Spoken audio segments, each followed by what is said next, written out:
Guys, welcome to this channel, 12th standing, and this video is for you. 12th standard Tamil இயல் 1 உயிரினும் ஓம்பப்படும் அப்படிங்கிற இந்த இயலில் இருக்கிற முதல் கவிதை பேழை தண்ணீர் இல்லாத தமிழ் தண்டி அலங்கார உரைமேற்கோள் பாடலில் 1 அப்படின்னு சொல்லலாம். இதை எழுதியவர் யார் அப்படின்னா தண்டி அப்படிங்கிறவர் தான். ஸோ இப்போ இந்த பாடலுக்குள்ளே நம்ம நுழையலாம். இதில் உள்ள நுழைமுன் பகுதியை பார்த்துட்டு அந்த பாடலுக்குள்ளே போகலாம். நுழையும் முன் வானம் அழந்தது. வானமே ரொம்ப விரிவானது. அனைத்தையும் அளக்கும் வலிமை மிக்கது தமிழ். அதே மாதிரி அனைத்தையும் விட ரொம்ப அகலமானது என்னது அப்படின்னா தமிழ் அப்படின்னு சொல்கிறாங்க. நிலத்தினும் பெரியது, வானினும் உயர்ந்தது. நிலத்தை விட ரொம்ப பெருசு, வானத்தை விட ரொம்ப உயரமானது, கடலினும் ஆழமானது. கடலை விட ரொம்ப ஆழமானது அப்படின்லாம் தமிழின் பரப்பையும் விரிவையும் ஆழத்தையும் புலவர் போற்றுவர். இப்படிலாம் புலவர்கள் தமிழுடைய பெருமைகளை சொல்கிறாங்க அப்படிங்கிறாங்க. நிகரற்ற ஆற்றல் கொண்ட கதிரவனுக்கு ஒப்பவும் அதற்கு மேலாகவும் தமிழை போற்றுவது புலவரின் பாடல் ஒன்று. அதாவது இப்படிப்பட்ட எதுக்குமே கம்பேர் பண்ண முடியாத, ஒப்பிட முடியாத அந்த மொழி, தமிழ் மொழியை கதிரவனோட ஒப்புமைப்படுத்தி அதை வேறுபடுத்தி அதுக்கப்புறம் தமிழ் தான் அதை விட மேலானது அப்படின்னு புலவருடைய பாடல் ஒன்று தான் நம்மளுக்கு என்ன பண்ணியிருக்காங்க இங்கே குறிப்பிட்டிருக்கிறாங்க. ஸோ இந்த நுழையும் முன் பகுதியை படிக்கணுமா அப்படின்னா படித்து வைத்து கொள்வது ரொம்ப நல்லது தான். ஏன்னா நெடுவினாக்களில் முன்னுரை மாதிரி எழுதுறதுக்கோ சில தலைப்புகள் எழுதும் பொழுது நம்மளுக்கான ஆன்சரில் நம்ம என்ன பண்ணிக்கலாம் அப்படின்னா இதை எழுதிக்கலாம், தப்பே இல்லை. இப்போ இந்த பாடலுக்குலாம் போகலாம் வாங்க. ஓங்களிடை வந்து உயர்ந்தோர் தொழ விளங்கி. ஓங்களிடை வந்து உயர்ந்தோர் தொழ விளங்கி. ஏங்கொழினின் ஞாலத்து இருளகற்றும் ஆங்கவற்றுள் மின்னேர் தனியாளி வெங்கதிரொன்று ஏனையது தன்னேரில்லாத தமிழ். ஓங்களிடை வந்து உயர்ந்தோர் தொழ விளங்கி ஏங்கொழிநீர் ஞாலத்து இருளகற்றும் ஆங்கவற்றுள் மின்னேர் தனியாளி வெங்கதிரொன்று ஏனையது தன்னேரில்லாத தமிழ். எழுதியவர் யார் அப்படின்னா தண்டி அப்படிங்கிறவர். ஸோ இதனுடைய பாவகை அப்படின்னா எந்த இதை பயன்படுத்தி எழுதியிருக்காங்க அப்படின்னா நேரிசை வெண்பா. நேரிசை வெண்பா அப்படின்னு சொன்னோம்னா 4 அடிகள் உடையதாக இருக்கும். அதாவது 4 அடிகள் இருக்கும். அந்த 4 அடிகளில் 2வது ஒரு அடியில் ஒரு தனிச்சொல் பெற்று இருக்கும் அப்படின்னு சொல்லலாம். அதே மாதிரி முதல் 2 அடியில் உள்ள முதல் வார்த்தைகளுடைய எதுகை ஒன்றி வருது. அதே மாதிரி அடுத்த 2 வரிகளில் அடுத்து இது வர்றது. கடைசி இதில் 3 மட்டும் இருக்கிறது. 3 இருக்கிறது. இப்போ பாடலுடைய பொருள். ஸோ பாடலுடைய பொருள் என்ன அப்படிங்கிறத பார்த்துடலாம். பாடல்களில் வாசித்து தான் இப்போ பொருளாக நம்மளுக்கு கொடுத்துருக்காங்க.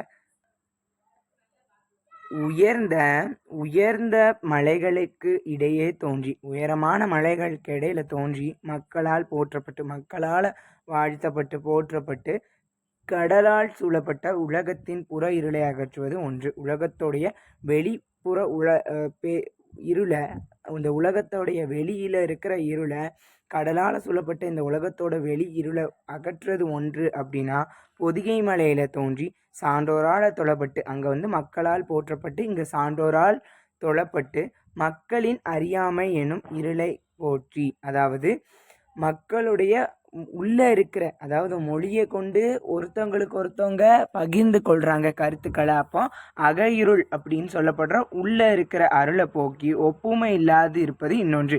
அதற்கு வெளியே உள்ளதை இருளை போக்க முடியுது, ஆனால் உள்ள இருளை யாரால் போக்க முடியும்? அப்படிப்பட்ட ஒரு ஒப்புமை வேற்றுப்படுத்த முடியாத ஒன்று இன்னொன்று அப்படின்னு சொல்கிறாங்க. இருளை போக்கும் இவ்விரண்டில் ஒன்று ஒளிர்கின்ற கதிரவன். இந்த மாதிரி இருளை அகற்ற இந்த 2ல் ஒன்று கதிரவன், இன்னொன்று தனக்கு நிகரில்லாத தமிழ். அதுக்கு நிகரில்லாத தமிழ் அப்படின்னு சொல்கிறாங்க. இதில் பயன்படுத்தப்பட்ட அணி மிக முக்கியமான அணி. நம்மளோட எக்ஸாமில் கேட்கலாம். பொருள் வேற்றுமை அணி.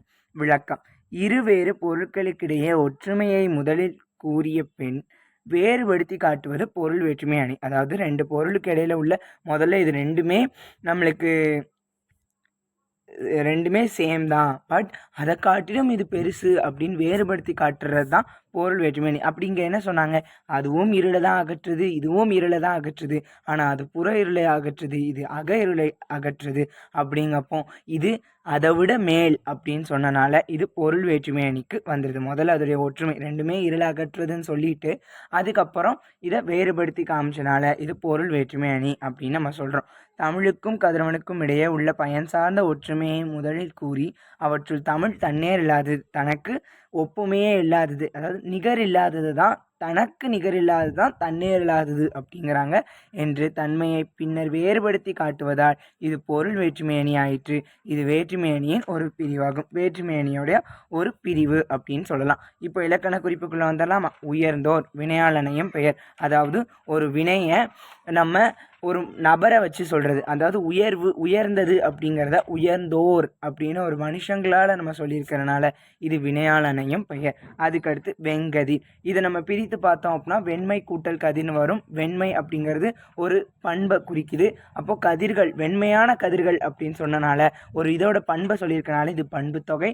இல்லாத அப்படிங்கிறது இல்லாத என்பதன் இடக்குறை, அதாவது சில இடங்களில் சில விஷயங்கள் ஒன்றி போகிறதுக்காகவும் ஒன்றி அமையறதுக்காக ஒரே மாதிரி ஒரு ஸ்லாங் வர்றதாக இருக்கட்டும், இல்லை அந்த பாடல் முடிவு பெறதுக்காக நம்ம ஒரு வரி அந்த வார்த்தையில் ஒரு இதை மட்டும் எடுத்தாலும் அதோட பொருள் மாறாத மாதிரி எடுக்கிறது தான் இடைக்குறை. அப்போ இல்லாத அப்படிங்கிறத இல்லு மட்டும் இல்லாமல் இல்லாத ஆனால் அதே பொருளை தான் தரனால இதை நம்ம என்ன சொல்கிறோம்?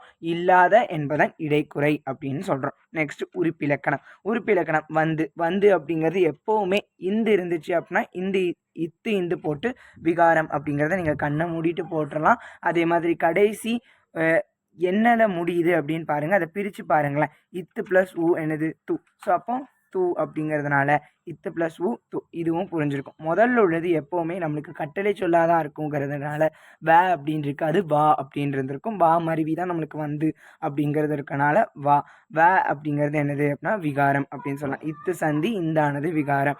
அதே மாதிரி இத்து அப்படிங்கிறது எப்போவுமே இறந்த கால இடைநிலை, அதாவது எப்போவுமே முதல்ல பகுதி இருக்கும் கடைசி விகுதி இருக்கும். இடையில இருக்கிறவங்க தான் யார் அப்படின்னா விகாரம் சந்தி இடைநிலை. இடைநிலையில் 3 இடைநிலை இருக்கும். அதில் அதிகப்படியாக நம்ம பார்க்குறது இறந்த கால இடைநிலை தான். அதுக்கு அடுத்து உயர்ந்தோர். உயர் அப்படிங்கிற ஒரு கட்டளை சொல் வருது. இந்து வந்துருச்சுனாலே இத்து இந்து போட்டணும்னு சொன்னேன். இத்து ப்ளஸ் ஓர் தோர், அப்போ இத்து ப்ளஸ் ஓர் தோர் அப்படிங்கப்போ இத்து இறந்த கால இடைநிலை, இத்து இந்துங்கிறது சந்தி, இந்தானது விகாரம். முதல்ல உள்ளது எப்போவுமே பகுதின்னு போட்டுரும். பின்னாடி உள்ளது என்ன விகுதி அப்படின்னு தெரியலாம், விகுதி அப்படிங்கிறது போட்டுக்கிறது நல்லது. பலர்பால் வினைமுற்று விகுதி, இதுக்கு ஒரு லிஸ்ட் இருக்கும். அந்த பட்டியலை மட்டும் நம்ம படித்தோம் அப்படின்னா தேர்வில் ஈஸியாக நம்ம என்ன பண்ணிடலாம் அப்படின்னா எழுதிடலாம்.